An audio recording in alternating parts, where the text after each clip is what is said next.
اسلام ایک ایسا مذہب ہے جو حق کے اوپر قائم ہے.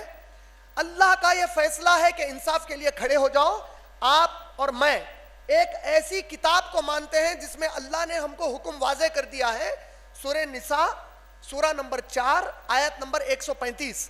سورہ نساء سورہ نمبر 4 آیت نمبر 135 میں اللہ تعالیٰ نے حکم دیا، اے لوگوں جو ایمان لائے ہو، اے مسلمانوں، انصاف کے لیے کھڑے ہو جاؤ.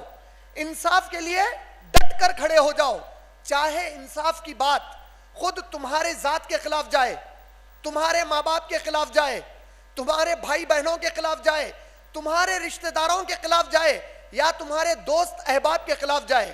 تمہارے دلوں کو امیر یا غریب کی طرف مائل ہونے مت دو. نہ غریب کی ہمدردی میں آ کے ناانصافی کرو، نہ امیر کی طاقت اور رعب میں پیسے کے آ کر کسی کے ساتھ ناانصافی کرو. اور یقین جان لو کہ تم سب کے اوپر اللہ تعالیٰ تمہارے دلوں اور تمہارے حالات کی مکمل نگرانی کر رہے ہیں.